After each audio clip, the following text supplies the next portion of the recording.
డబ్బుకి ఇచ్చాడు.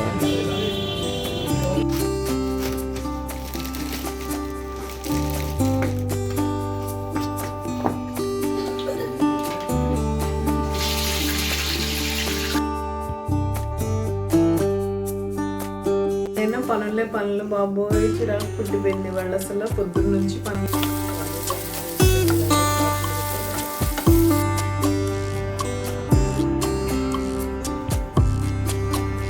Fresh week అయితే స్టార్ట్ అయిపోయింది. ఫ్రెష్ మండే ఫ్రెష్గా ఫ్రెష్ మైండ్తో హ్యాపీగా స్టార్ట్ చేసాం.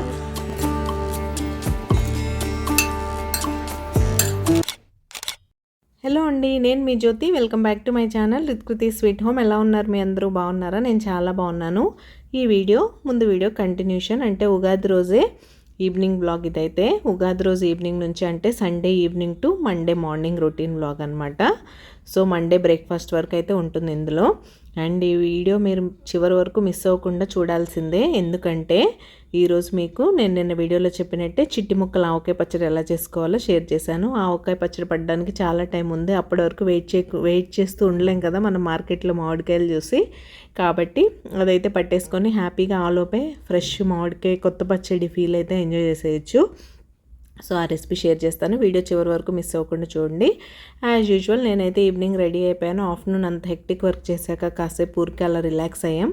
అయిన తర్వాత ఇంకా రెడీ అయిపోయి కూరగాయల మార్కెట్కి వెళ్ళి కూరగాయలు తెచ్చుకోకపోతే వీక్ అంతా మేనేజ్ చేయడం కష్టం కదా. సో వచ్చేసాం. ఈ కూరగాయల మార్కెట్ కబుర్ల గురించి నేను మీకు ప్రతిసారి చెప్పేదే, ప్రాంతాన్ని బట్టి దీనికి పేర్లు. మీ దగ్గర సంత అంటే నార్త్ సైడ్ సబ్జీ మండి అంటారు. సో అదనమాట. అలా రకరకాల ఫ్రూట్స్ వెజిటబుల్స్ చూసేసుకొని అన్నీ చూసేసి మనకు కావాల్సినవి మాత్రం కొనుక్కొని వస్తాం అనమాట. చూడ్డంలో తప్పులేదు కదా, హ్యాపీగా చూసేసి కళ్ళతో ఎంజాయ్ చేసేయచ్చు. అండ్ బోల్డ్ అని లీఫీ వెజిటబుల్స్ కూడా. అండ్ మన సబ్స్క్రైబర్ ఒకరు నన్ను ఈ లీఫీ వెజిటబుల్స్ స్టోరేజ్ గురించి మళ్ళీ ఒకసారి చూపెట్టమని అడిగారు ఇన్స్టాగ్రామ్లో. సో తన కోసం అయితే ఇది షేర్ చేస్తున్నాను నేను, ఎందుకంటే మొన్న మెంతికూర గురించి చెప్పినప్పుడు నేను 10 days అయిందన్నాను కదా, ఆ టైంలో మెసేజ్ చేశారు నాకు. సో ఇదండి, ఇవైతే ఆర్గనైజర్స్. ఈ ఆర్గనైజర్స్ గురించి ఒక డీటెయిల్ షార్ట్ కూడా నేను చేశాను, మన ఛానల్లో ఉంది. ఇవి నేను అమెజాన్లో తీసుకున్నాను. మీకు కావాలంటే కామెంట్ చేయండి, లింక్ ఇచ్చేస్తాను. దానికి ఆల్రెడీ డ్రైన్ ప్లేట్ ఉంటుంది. దానివల్ల ఏమన్నా మాయిశ్చర్ వచ్చినా సరే కిందకి వెళ్ళిపోయి కూరగాయలు కానీ లీఫీ వెజిటబుల్స్ కానీ కుళ్ళిపోకుండా ఉంటాయి. నేను దాని మీద టిష్యూ పేపర్ కానీ, ఈరోజైతే ఫుడ్ ర్యాపింగ్ పేపర్ వేస్తున్నాను. నేను అబ్జర్వ్ చేసింది ఏంటంటే టిష్యూ పేపర్ కన్నా ఫుడ్ ర్యాపింగ్ పేపర్ వేస్తే ఎక్కువ రోజులు నిల్వ ఉంటున్నాయి. అంటే టిష్యూ పేపర్ మాయిశ్చర్ వస్తే ఒక రకంగా తడిచిపోయినట్టు అయిపోతుంది కదా, ఈ ఫుడ్ ర్యాపింగ్ పేపర్ అయితే అలా అవ్వదు.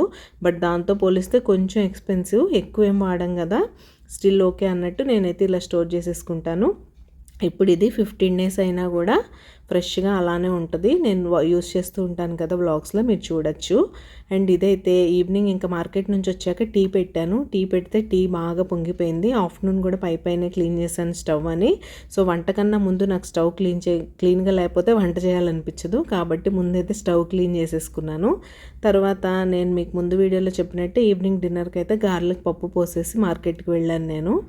గుళ్ళ పప్పే కాబట్టి ఎక్కువ ఏమి నానాల్సిన అవసరం లేదు, 2-3 hours సోక్ అయితే సరిపోతుంది.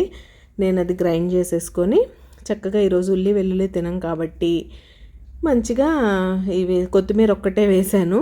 కొత్తిమీర ఒక్కటి వేసేసి చక్కగా చిట్టి గారెలు అయితే వేసేసాను. మీలో ఎంతమందికి గారెలు అంటే ఇష్టం నాతో చెప్పండి. మీకు గారెలు ఇష్టమా, వడలు ఇష్టమా? వడల్లో కూడా చాలా ఉంటాయి, అలసంద వడలు, పెసరపప్పు వడలు, ఇంకా మన శనగపప్పు వడలు, వీటిలో ఏవి ఇష్టం? మాకైతే పర్సనల్గా గారెలు, చికెన్ అంటే చాలా ఇష్టం. బట్ ఈరోజు అలాంటి ఆప్షన్ లేదు. అండ్ ఇంకో విషయం మీతో చెప్పాలి, నేను కొన్ని వీడియోస్లో చూశాను, కొంతమంది కొన్ని ఏరియాస్లో ఉగాది రోజు కంపల్సరీ నాన్ వెజ్ తింటారంట. నేనైతే షాక్ అయ్యాను. జనరల్గా మేమైతే ఏ ఫెస్టివల్కి నాన్ వెజ్ అయితే తినాం, నాన్ వెజ్ దాకా ఎందుకు ఉల్లి వెల్లుల్లి కూడా తినాం, మీరు చూస్తూ ఉన్నారు కదా. సో మీరు ఏ ఏరియా నుంచి మన వీడియో చూస్తున్నారు, మీరు కూడా ఉగాది రోజు నాన్ వెజ్ తింటారా అనేది నాతో కామెంట్ సెక్షన్లో కామెంట్ చేసేయండి. నేను ఈ గార్లిక్ కాంబినేషన్గా యాజ్ యూజువల్ కొబ్బరి పల్లి చట్నీ చేశాను. పొద్దున కొబ్బరికాయ కొట్టేసాం కదా, ఫ్రెష్ కొబ్బరి ఉంటే మనకు ఫ్రెష్ కోకోనట్ చట్నీ తినాలనిపిస్తుంది. అండ్ మీకు నా సింపుల్ రెసిపీస్ ఎలా అనిపిస్తున్నాయి? మీకు కనుక నా simple recipes and easy cooking నచ్చుతున్నట్టయితే ప్లీజ్ లైక్ చేసి మీ ఫ్రెండ్స్ అండ్ ఫ్యామిలీకి షేర్ చేయండి. మీ లైక్ నాకు చాలా ఇంపార్టెంట్. మీరు లైక్ చేస్తే మన వీడియోస్కి రీచ్ పెరుగుతుంది. రీచ్ పెరిగితే నాకు ఇలాంటి మరిన్ని వీడియోస్ చేయడానికి మోటివేషన్ వచ్చేస్తుంది. కిచెన్ క్లీనింగ్ అయితే అయిపోయింది ఈరోజుకి. Happy kitchen. పాలు తోడు పెట్టాను, నట్స్ సోప్ చేసేసాను. అండ్ ఇదైతే కిచెన్ ప్లాట్ఫామ్ అంతా క్లీన్ చేశాను. అబ్బాయి వాళ్ళు ఎంత మెస్సీ అయిపోయిందో, ఎన్ని గిన్నెలో కడిగి మార్నింగ్ ఒక సెట్ అయిపోయాక ఈవినింగ్ ఇదిగోండి ఈ టబ్ ఒకటి అనుకుంటున్నారా, అక్కడ చూడండి అది కూడా క్లీన్ చేశాను. 2 టబ్బులు గిన్నెలు కాకుండా మార్నింగ్ కూడా ఒక టబ్ క్లీన్ చేశాను. అలా ఉంటుంది పండగలు వంటలు అంటే. అది సో చూసారుగా మా ఉగాది అయితే ఇలా గడిచింది. పండగైనా ఏదైనా పనులు బాబోయ్ చిరాకు పుట్టిపోయింది వాళ్ళు. అసలు పొద్దున్న నుంచి పనులు, బళ్ళ ఈవినింగ్ మార్కెట్ వచ్చాయి, సర్దుకోవడాలు, మళ్ళీ వండుకోవడాలు, తిండాలు. అబ్బబ్బబ్బబ్బా ఈ పనికి లేదా విరామం విసుగు అన్నట్టుంది. బట్ స్టిల్ ఓకే, తప్పదు కదా, చేసుకోవాలి. మళ్ళీ రేపు బిజీ మండే స్టార్ట్ అయిపోతుంది. సాటర్డే సండే ఎలా వస్తుందో ఎలా అయిపోతుందో కూడా తెలియట్లేదు. నాకే అలా ఉందా, మీకు కూడా అలానే ఉందా అనేది కామెంట్ సెక్షన్లో కామెంట్ చేయడం అసలు మర్చిపోకండి. అండ్ ఎవరైనా కొత్త వాళ్ళు మన వీడియో చూస్తున్నట్లయితే ఒకసారి ఛానల్ విజిట్ చేస్తే బోల్డ్ అని cleaning, organizing and motivational videos అయితే ఉన్నాయి. ఒకసారి చూసి మీకు నచ్చితే సబ్స్క్రైబ్ చేసుకోండి. Bye, good night, see you tomorrow. And ఇదైతే Monday morning. Welcome back to another hectic week. So పొద్దునే లేచాను, ఇల్లు క్లీనింగ్ అంతా అయిపోయింది. ఇక్కడైతే 5:30కి జనరల్గా పాల ప్యాకెట్స్ వచ్చేస్తాయి. ఈ మధ్య ఎందుకో లేట్ అయిపోతున్నాడు, 6 తర్వాతే వస్తుంది. ఆ డెలివరీ బాయ్ యాక్చువల్గా మాకు 3 years నుంచి ఒకే అతను వచ్చేవాడు. ఇప్పుడు ఏంటో రీసెంట్గా చేంజ్ అయ్యాడు. ఇతను రోజుకొకళ్ళు వస్తున్నారా, ఒకళ్ళే వస్తున్నారా అయితే మనకు తెలియదు, కానీ కొంచెం వియర్డ్గా రకరకాల టైమింగ్స్లో రకరకాల పద్ధతుల్లో. ఈరోజు చూడండి పాల ప్యాకెట్ల బ్యాగ్లో పెట్టలేదు, ఇక్కడ పడేసాడు. అలా ఉంటుంది, ఒక్కొక్క రోజు ఒక్కొక్కలా చేస్తున్నాడు. అండ్ ఇదైతే పాలు, ఆట కూడా అయిపోయింది. నేను ఇంతకుముందు చాలాసార్లు చెప్పినట్టే నేను గోధుమ పిండి కంట్రీ డిలైట్లోనే తెప్పిస్తాను, చాలా బాగుంటుంది. అండ్ ఈరోజు లంచ్ బాక్స్ రెసిపీ అయితే పాలక్ ఆలు ఫ్రై చేస్తున్నాను సింపుల్గా. ఈ రెసిపీ ఆల్రెడీ మన ఛానల్లో ఉంది, బట్ ఇక్కడ నార్మల్గా షూట్ చేశాను. కొత్తగా మన వీడియోస్ చూస్తున్న కొత్త సబ్స్క్రైబర్స్ కోసం అనమాట. ముందుగా ప్యాన్లో ఆయిల్ తీసుకొని జీలకర్ర ఆవాలు వేసుకోండి. మీరు ఆ శనగపప్పు మినపప్పు అన్ని రెసిపీస్లో వేస్తే బాగుండదు, టేస్ట్ అదో రకంగా ఉంటుంది. అది కొన్నిటికి మాత్రమే వేయాలి. ప్లస్ ఈ కర్రీ రోటీలో తినేది కాబట్టి లేకపోతేనే బాగుంటుందని నా ఒపీనియన్, పప్పులు అవన్నీ.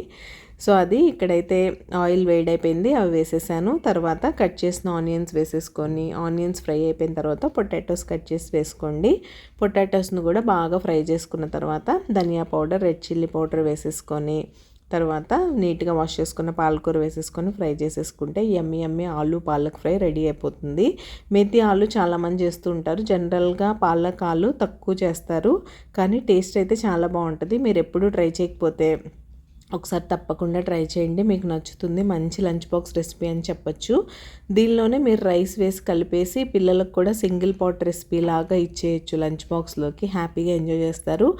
అండ్ పాలకూరలో బోల్డ్ అంత ఆయన ఉంటుంది కాబట్టి మన ఛానల్లో బోల్డ్ అనే పాలకూర రెసిపీస్ ఉన్నాయండి, తప్పకుండా ట్రై చేయండి. పాలక్ పన్నీర్ ఏంటి, పాలక్ పులావ్ ఏంటి, మన పాలక్ పరాఠా ఏంటి, చాలా ఉన్నాయి. సో తప్పకుండా ట్రై చేయండి. అండ్ మీరు ఎవరైనా సబ్స్క్రైబ్ చేసుకోకుండా మన ఛానల్ చూసినట్లయితే ప్లీజ్ సబ్స్క్రైబ్ చేసుకొని నన్ను సపోర్ట్ చేయండి. సబ్స్క్రైబ్ చేసుకున్న తర్వాత బెల్ ఐకాన్ ట్యాప్ చేస్తే 3 ఆప్షన్స్ వస్తాయి. అందులో ఆల్ సెలెక్ట్ చేసుకుంటే నేను ఎప్పుడు వీడియో అప్లోడ్ చేసినా మీ మొబైల్కి నోటిఫికేషన్ అయితే వచ్చేస్తుంది. మీ దగ్గర ఫ్రీ టైం ఉన్నప్పుడు చూసేయచ్చు. సో తప్పకుండా సబ్స్క్రైబ్ చేసుకొని చూడండి. అండ్ ఈ వీడియోని లైక్ చేయడం మర్చిపోకండి. నేను ముందు చెప్పినట్టే మీ లైక్ నాకు చాలా ఇంపార్టెంట్. ఇలా పాలకూర కూడా కట్ చేసేసుకొని నీట్గా వాష్ చేసుకొని ఇందులో అయితే యాడ్ చేసేసుకుంటున్నాను. మీరు సపరేట్గా వాటర్ ఏమి యాడ్ చేయక్కర్లేదు. మోరోవర్ ఇది ఫ్రై కాబట్టి మనం వాటర్ ఏం వేసుకోము. ఆకుకూరల నుంచి జనరల్గా బోల్డ్ అంత వాటర్ వచ్చేస్తుంది. ప్లస్ మనం అప్పటికప్పుడు క్లీన్ చేసి వేస్తున్నాం కాబట్టి వాటర్ కంటెంట్ బాగానే ఉంటుంది. అలా మా హస్బెండ్కి బాక్స్ పెట్టి పంపించేసిన తర్వాత నేనైతే మొక్కలు చూసుకోవడానికి వచ్చేసాను. ఇది మొక్కల పరిస్థితి, బాగా డ్రై అయిపోయినట్టున్నాయి, వాటర్ పోయాలి. ఈ మొగ్గ ఏంటో ఎప్పటి నుంచో అలానే ఉంది, ఇది ఎప్పుడు పువ్వు అవుతుందా అని నేను వెయిట్ చేస్తున్నాను, ఎప్పుడు పుస్తుందో ఏంటో. ఇదైతే మన కరివేపాకు చెట్టు చూసారా, బాగుంది కదా. జస్ట్ నేను రైస్ వాటర్, దాల్ వాటర్ మాత్రమే ఇస్తాను. అండ్ ఇవైతే మన కొత్త మొక్కలు, వీటిని నాటడం ఇంకా కుదరలేదండి. ఈ రోజన్నా కుదురుతుందో లేదో చూడాలి, టైం తీసుకోవాలనుకుంటున్నాను. కోల్డ్ ఎక్కువగా ఉండటం వల్ల అదో రకంగా డ్రౌజీగా అలా ఉంది. ఇదైతే మన క్రీపర్ కూడా బాగానే మంచిగా వచ్చాయి. అండ్ ఇవైతే ఇంగ్లీష్ రోజెస్ అంటారు కదా, మీకు సన్ వస్తున్నప్పుడు మంచి ఫ్లవర్స్ పూస్తాయి. అవి వింటర్లో పాడైపోయి ఇప్పుడిప్పుడే సెటిల్ అవుతున్నాయి ఇవి. అది అలా నా మొక్కలన్నీ చూసుకొని వచ్చిన తర్వాత ఇంకా పూజ అయితే చేసేసుకున్నాను. ఇదైతే నా మండే పూజ, మీరు కూడా నమస్కారం చేసేసుకోండి. హలో అండి, welcome back to another week, welcome back to another vlog. Fresh week అయితే స్టార్ట్ అయిపోయింది. ఫ్రెష్ మండే, ఫ్రెష్గా ఫ్రెష్ మైండ్తో హ్యాపీగా స్టార్ట్ చేసాం. న్యూ ఇయర్ స్టార్ట్ అయిపోయింది. మీ న్యూ ఇయర్ రిజల్యూషన్స్ ఏంటో నాతో చెప్పండి. నేనైతే బాగా హెల్త్ కాన్షియస్గా ఉండాలని డిసైడ్ అయ్యాను. సో మార్నింగ్ డ్రింక్స్ దగ్గర నుంచి వాటర్ కన్జ్యూమ్ చేయడం ఏంటి, హెల్తీ రెసిపీస్ ఏంటి, ఇలాంటివన్నీ మన ఛానల్లో వస్తాయి. అవన్నీ మీతో అయితే షేర్ చేస్తాను. సో హెల్తీ లైఫ్ స్టైల్ కోసం ఆల్రెడీ మేమేమంత జంక్ ఫుడ్ తినేసి అలా కాదు, హెల్తీగానే ఉంటాం. బట్ నా జనరల్గా ఉండే ప్రాబ్లమ్సే విటమిన్ డెఫిషియన్సీస్ అలాంటి వాటి వల్ల వచ్చే ప్రాబ్లమ్స్ నుంచి ఎలా మనం ఇది చేయాలి అనే విషయం మీద వర్కౌట్ చేయడమే ఈ విశ్వ వసునామ సంవత్సరంలో నా టార్గెట్. హెల్తీగా అవ్వాలి, అస్సలు ఓపిక ఉండట్లేదు, కొంచెం పని చేయగానే ఓపిక అయిపోతుంది. బాగా బోన్ స్ట్రెంత్ పెంచుకోవాలి. విటమిన్ డెఫిషియన్సీ అన్నీ, నాకు ఐరన్ డెఫిషియన్సీ కూడా ఉంది. సో బ్లడ్ ఉండాల్సిన దానికన్నా ఎప్పుడు తక్కువగానే ఉంటుంది, దానివల్ల కూడా కొంచెం ప్రాబ్లంగానే ఉంటుంది. ఊరికే నీరసం వచ్చేస్తూ ఉంటుంది కదా. అయినా ఎలాగోలా ఓపిక పట్టి నా పనులు అయితే నేను చేసుకుంటూ ఉంటాను. కానీ బట్ ఒక్కొక్కసారి బాగా ఇలా నీరసం అయిపోవడం అలా అనిపిస్తూ ఉంటుంది. అది నా జలుబు అయితే ప్రస్తుతానికి పీక్ స్టేజ్లో ఉంది. జలుబుకి మనం మెడిసిన్ తీసుకున్నా తీసుకోకపోయినా 3 days తర్వాత అది తగ్గిపోతుంది. మనమే స్టార్టింగ్లో తట్టుకోలేక మెడిసిన్ అయితే వేసేసుకుంటాం. నేను మోస్ట్లీ జలుబుకి మెడిసిన్ అవాయిడ్ చేస్తాను. ఎందుకంటే నాకు కోల్డ్కి మెడిసిన్ తీసుకుంటే చాలా డ్రౌజీ ఫీలింగ్ ఉంటుంది. నెక్స్ట్ డే అంతా నా డే అంతా పాడైపోద్ది. దానికన్నా బెటర్ ఈ కోల్డ్ని భరించడం అనిపిస్తుంది. అందుకే నేనైతే కోల్డ్కి మెడిసిన్ తీసుకోను. నాకు తెలిసినంత వరకు మనం మెడిసిన్ తీసుకున్నా తీసుకోకపోయినా 3 daysకి అదైతే వెళ్ళిపోద్ది, దాని ఇంటికి అది మనల్ని వదిలేసి. కాబట్టి ఇవాళ బాగా పీక్ స్టేజ్లో ఉంది. మార్నింగ్ పాలక్ ఆలు ఫ్రై అయితే చేశాను మా హస్బెండ్ కోసం. ఇప్పుడు లంచ్కి ఏదైనా ప్రిపేర్ చేసుకోవాలి. నాకు చపాతీ తినాలని లేదు, అస్సలు నోరంతా చేదుగా అదో రకంగా ఉంది, లో ఫీవర్ అనుకుంటా. కాబట్టి నాకు మా పాపకి ఏమన్నా చేసుకోవాలి. అండ్ ఈరోజు తను చాలా గొడవ చేస్తుంది, ఆవకాయ తినాలనిపిస్తుందని. జనరల్గా మామిడికాయలు చూడగానే స్టార్ట్ చేసేస్తుంది. సారీ, ఆవకాయలు పట్టేంత టైం రాలేదు, టైం ఉంది కాబట్టి వచ్చి చిన్న చిన్న మామిడికాయలతోనే ఇన్స్టెంట్గా ఆవకాయ ఫీల్ వచ్చేలాగా పచ్చడి అయితే చేస్తాను, పికిల్. అది ఈరోజు ఈ వీడియోలో మీతో షేర్ చేస్తాను. అది బ్లాగ్ అయితే కంటిన్యూ అవుతుంది. నేను మిమ్మల్ని మళ్ళీ కలుస్తాను, మీరు చూస్తూ ఉండండి. దీన్ని మేమైతే చిట్టి ముక్కలు ఆవకాయ పచ్చడి అంటాం. మీరేమంటారో నాతో కామెంట్ సెక్షన్లో కామెంట్ చేసేయండి. ముందుగా మ్యాంగోస్ని నీట్గా వాష్ చేసుకొని అస్సలు తడి లేకుండా తుడిచేసుకొని ఇలా పీసెస్లా కట్ చేసుకోండి. చిన్న చిన్న పీసెస్, ఎంత చిన్నగా వీలైతే అంత చిన్నగా. పంట కింద పడుతుంటే టేస్ట్ అద్దరిపోద్ది. ఇది కెమెరాలో కలర్ కొంచెం ఎల్లోగా కనిపిస్తుందని ఏం డౌట్ పడకండి, పులుపు అయితే అద్దరిపోతుంది. ఇలా చిన్న చిన్న ముక్కలు కట్ చేసుకున్న తర్వాత దీన్ని తురిమి కూడా పట్టుకోవచ్చు మీరు. బట్ నాకెందుకో తురుము పచ్చడి కన్నా ముక్కల పచ్చడి ఇష్టం. మీకు ముక్కల పచ్చడి ఇష్టమా, తురిమిన పచ్చడి ఇష్టమా అనేది నాతో చెప్పండి. ఇప్పుడు మెంతులు, ఆవాలు లేనిదే ఆవకాయ రాదు కదా. సో 1 స్పూన్ మెంతులు, 1 స్పూన్ ఆవాలు అయితే తీసుకొని ఇలా డ్రై రోస్ట్ చేసుకోండి. ఆవాలు పాప్ అవుతున్నప్పుడు రోస్ట్ అయిపోయినట్టే. అండ్ మెంతుల నుంచి మంచి స్మెల్ కూడా వస్తుంది. ఈ టైంలో చక్కగా మీరు పక్కకు తీసేసుకొని అవి చల్లారిన తర్వాత గ్రైండ్ చేసుకొని పెట్టేసుకోండి. మెంతిపిండి రెడీ అయిపోతుంది. ఇప్పుడు నేను మిక్స్ చేసేస్తున్నాను. మీరు చిన్నగా కట్ చేసుకున్న మామిడికాయ ముక్కలు ఉన్నాయి కదా, వాటిని చక్కగా ఒక బౌల్లోకి అయితే తీసుకున్న తర్వాత అందులో సన్నగా కట్ చేసుకున్న వెల్లుల్లిపాయలు అయితే వేసుకున్నాను. నేను ఒక 6-7 గర్భాలు అంటారు కదా, అవైతే తీసుకొని వాటిని హాఫ్గా కట్ చేశాను. అండ్ ఇదైతే మనం గ్రైండ్ చేసి పెట్టుకున్న మెంతుల ఆవపిండి, మొత్తానికి 1 పెద్ద టేబుల్ స్పూన్ అవుతుందిలేండి అంతే. తర్వాత సాల్ట్ మీ టేస్ట్ని తగ్గట్టు అడ్జస్ట్ చేసుకోండి. నేను ఇప్పుడైతే 1 స్పూన్ వేసాను, కానీ తర్వాత ఇంకొక 1/2 స్పూన్ అలా పట్టింది. 2 స్పూన్స్ కారం అయితే వేసి ఇలా చక్కగా ఒకసారి మిక్స్ చేసుకొని మంచిగా పల్లి ఆయిల్ వేసుకోండి. మీ దగ్గర కోల్డ్ ప్రెస్డ్ దొరికితే అవి వేసుకోండి, టేస్ట్ చాలా బాగుంటుంది. నేనైతే రెగ్యులర్గా ఫార్చ్యూన్ గ్రౌండ్నట్ ఆయిల్ యూస్ చేస్తాను, అదే వేసేసాను. ముక్కలు మునిగే వరకు చక్కగా ఆయిల్ అయితే పోసేసుకొని బాగా మిక్స్ చేసుకొని దీన్ని 24 అవర్స్ టు 48 అవర్స్ మీకు కుదిరినంత మీ ఓపిక అంతే, మినిమం 24 అవర్స్ అయితే పెట్టాలి. పెట్టేసిన తర్వాత తినేస్తే అబ్బా టేస్ట్ ఉంటుంది చూడండి, వేరే లెవెల్, నోట్లో బ్లాస్టే అంటారు చూసారా, అలా అయితే అయిపోతుంది ఇది. ఇంకా దీన్ని 24 అవర్స్ పక్కన పెట్టేసేసి మనం తర్వాత తినేయడమే. నెక్స్ట్ వీడియోలో నేను మీకు టేస్ట్ చేసి ఎలా ఉందనేది చెప్పేస్తాను.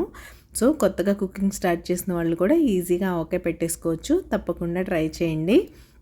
ఇది ఈరోజు ఈ సింపుల్ వ్లాగ్ అయితే ఇక్కడితో ఎండ్ చేసేస్తున్నాను. రేపు మరొక మంచి వీడియోతో కాదు, మండే కంటిన్యూషన్ వీడియోతోనే మళ్ళీ మీ ముందుకైతే వచ్చేస్తాను. అంతవరకు take care, bye, keep smiling, see you tomorrow, bye.